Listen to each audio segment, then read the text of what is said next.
Hello and welcome to this Business New Zealand update for Monday the 16th of August. I'm Grant Walker, joined by Business New Zealand CEO Kirk Hope, and of course the big news out in the last week is the plan to reopen the border, now based on low, medium and high risk entry paths kicking in from early next year.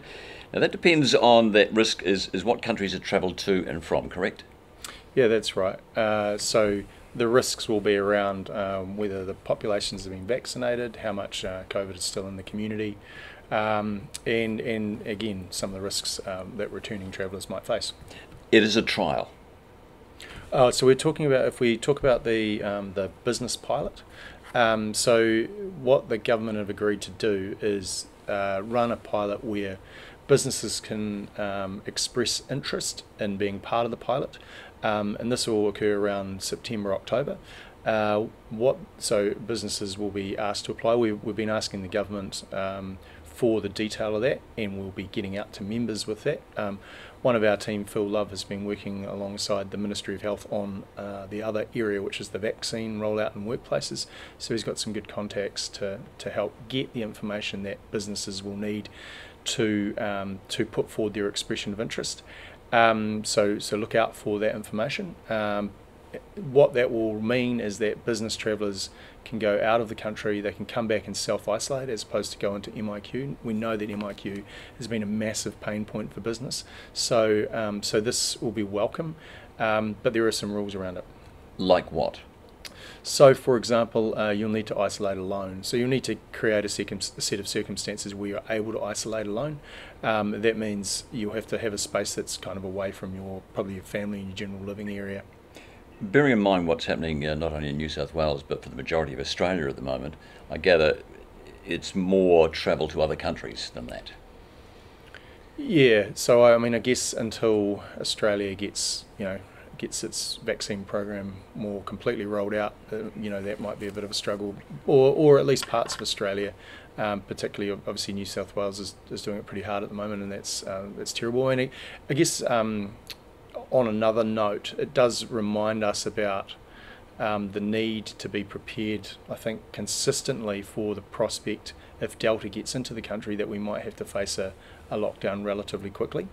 And businesses kind of need to keep upgrading their risk management processes around that, because as we've seen in New South Wales, if you wait too long, the government have said, if you wait too long, the variant can get out, and then you've got to have a more generalised lockdown, and it will probably go on for longer. So the key is to move quickly. So I think that's something for businesses to continue to remind themselves about, is just to keep upgrading those risk management processes to make sure everyone's able to work from home if they're able to work from home. And be well prepared at the end of the day, because if they go into that lockdown, the government have already said, Hipkins has already said, it'll be quick. Yeah, that's right. That's exactly right. All right, in terms of... With the hope that, of course, it might be shorter as well. Yeah. With regarding to the vaccination, it all comes down to that in a lot of countries. Businesses might soon be able to do, or certain businesses vaccinate as well. Yeah, so the Ministry of Health have concluded the expression of interest process for workplace vaccinations. So I think businesses will be hearing back from the Ministry of Health, or would have already heard back from the Ministry of Health about them being able to deploy vaccines in the workplace, which will be great, I think, especially for those larger scale workplaces that have been successful. We've already seen some pretty big businesses being part of the pilot, and Main Freight, Fonterra, the warehouse, and Fisher and Paykel Healthcare. So there are a lot of learnings also that the Ministry of Health will be sharing from those pilots with the businesses that have been successful in the expression of interest. So I guess the vaccine rollout in New Zealand, including workplaces, is kind of heading along at a pace now. I think in the last 2 weeks, something around 550,000 people have been vaccinated, so it's really starting to gather momentum. And will probably only increase between now and 2022. And of course, with so. any luck, things will get certainly a bit better business-wise next year. The OCR, okay, it's out on Wednesday. Many economists are predicting the first hike since 2014. Regardless, again, something else for businesses to bear in mind. Well, is it that long? 2014? Yeah. Yeah, look, I think the key thing there is that I think businesses will need to be prepared for the prospect, even if it's not now, that rates will rise, and think about what insulation they need from a capital perspective if rates do rise, or when they do rise. All right, and that will increase pressures in other areas too, no doubt.